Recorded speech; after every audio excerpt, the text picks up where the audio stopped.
With the 2021-2022 NBA season coming up very soon, I decided now is as good of a time as any to start discussing every single team before the season starts. I figured it made the most sense to go in the order of the worst to the best teams in my opinion. Right now I'm at the number 14 spot, and at the number 14 spot I have the Boston Celtics, meaning I think the Boston Celtics will be the 14th best team in the NBA next season. So in today's video, I'll just be discussing the Boston Celtics and predicting how good I think they will be next season, as well as predicting how individual players will play and things like that. Before we get into the video, I ask you to drop a like on this video as it does help my channel grow. Subscribe to my channel if you want daily NBA content. Also, if you want to reach my goal of 1,500 subscribers, I'm really close. Also, drop a comment on this video as I do respond to all of my comments, and play that intro.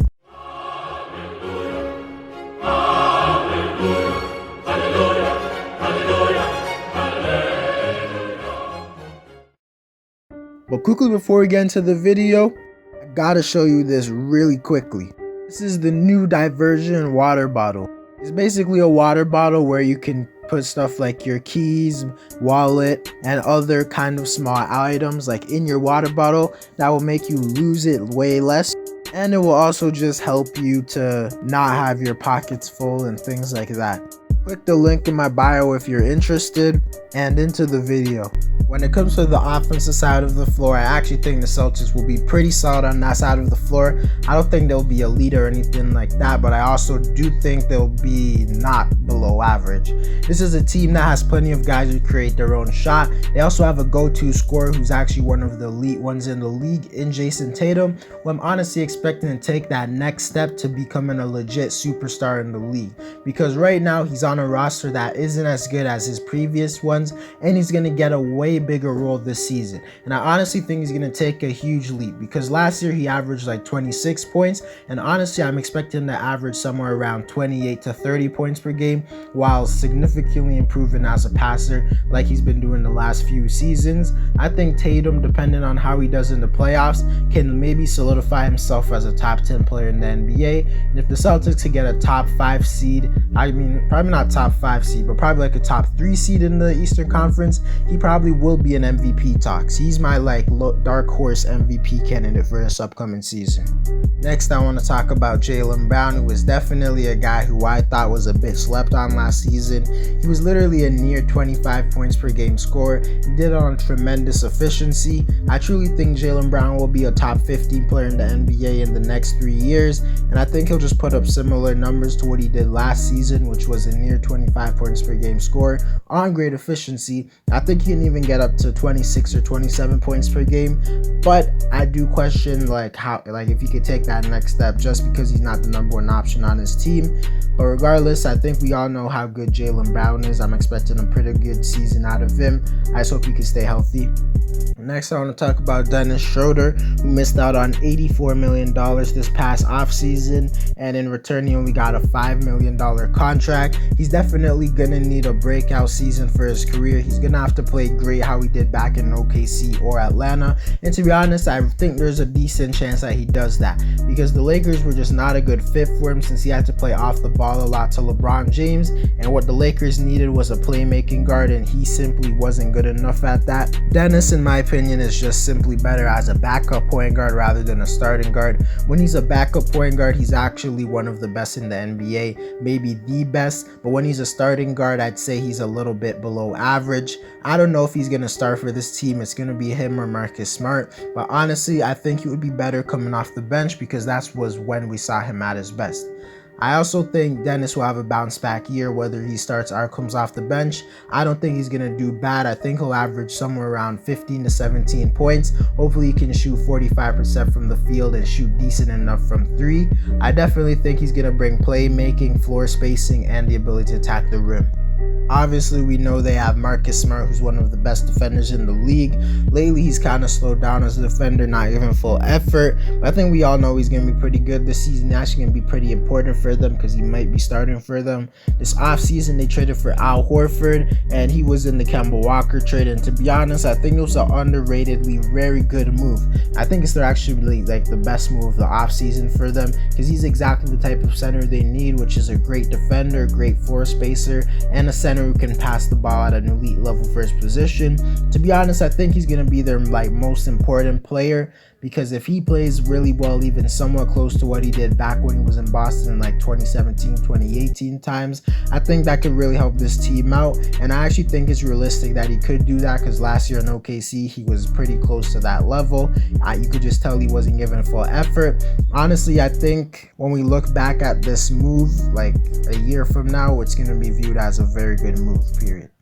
Next, I want to talk about Robert Williams, who signed that kind of big extension this offseason. To be honest, I was really expecting a big year out of him, because I wanted him to start, and I was expecting him to start this upcoming season. But when they traded for Al Horford, I kind of realized that that's probably not going to happen. Nonetheless, I think he's going to have the best year of his career, as he's going to be getting more consistent play time and just more play time in general. I think Williams can be one of the best shot blockers in the NBA, and I think he can be one of the best lob targets in the NBA already. He just has a very positive impact on the team. They're better when he's on the court. I think he's going to be one of the best backup centers in the whole NBA. To talk about some of the other smaller players they have on their team, they have Aaron Nesmith, who was one of the best three-point shooters in the league last season. Although he didn't do a crazy amount of attempts and he had consistent minutes, he was a very good rookie. I expect him to space the floor at even a better level this year, and at least be solid on the defensive side of the floor. Romeo Langford for the past 3 years has been showing pretty good potential, but he just hasn't been consistent. He hasn't gotten playtime. Maybe he could take that next step.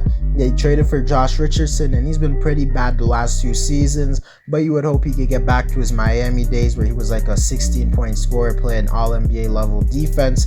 They also have Peyton Pritchard, who was also a really good rookie. I think he'll be an excellent backup guard for them. So overall, I think Boston would be pretty good on offense, and I think they'll rank somewhere around the 10 to 15 spot, but honestly, I don't think they'll be top 5 and probably not top 10, depending on how good their supporting players, because I already know Jason Tatum and Jaylen Brown are going to produce, but I need to know how good guys like Al Horford, Dennis Schroder, and Marcus Smart will be, along with others. When it comes to the defensive side of the floor, I actually think the Boston Celtics will be pretty solid on that side of the floor as well, but I also don't think they'll be elite, because although they have good defenders on their team like Marcus Smart, Jaylen Brown, Jason Tatum, Al Horford, Dennis Schroder, and Robert Williams, they don't have Brad Stevens as their coach anymore, who in my opinion was one of the best coaches in the league. And now they have a different guy coming in. I kind of forgot his name, but I know that he's never coached before, meaning we don't know if he's going to be a good or bad coach. Obviously, since Brad Stevens selected that coach, he's probably not going to be a terrible coach, but I'm not ready to assume he's going to be one of the best coaches in the NBA in his first season, just like Brad Stevens was before.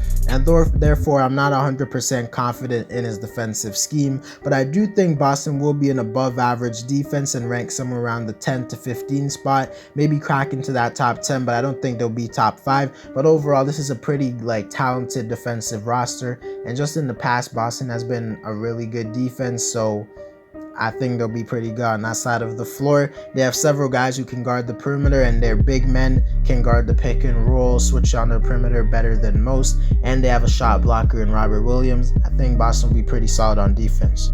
To answer the question of why the Celtics are ranked number 14, it's because although they have a really solid roster, I simply don't think their roster is better than a lot of other teams in the league and in the Eastern Conference. I also question how healthy they will be, because it always seems like this team battles with injuries. They have players who get injured all the time. They also are getting a new head coach coming in, and that can either go very well at the beginning or go very bad because they'll have to adjust to him. If I'm being honest, I actually think the Boston Celtics will have a really good season. At best, I think that I see they finishing around the 4th or 3rd seed, and at worst, I can see them finishing with the 8th seed. To be honest, the reason I say that the Celtics can finish high is because every single season there are teams that are affected by injuries, and you would just hope if you're a Celtics fan that your team is not affected this year. But nonetheless, I think Tatum and Brown will have great seasons. I think Dennis Schroder is going to rejuvenate his career, earn a big contract, things like that. I think the Celtics will not be top 5 or top 5 on offense or defense, but I think they'll be just outside of it, and I think that makes them one of the better teams in the Eastern Conference. Anyways, guys, that's it for the video. Let me know how good you think the Boston Celtics will be. Drop a like on this video, that would my channel grow. Subscribe to my channel if you want daily NBA content. Also, if you want to help me reach my goal of 1,500 subscribers. Also, drop a comment on this video as I do respond to all of my comments. And I'm out.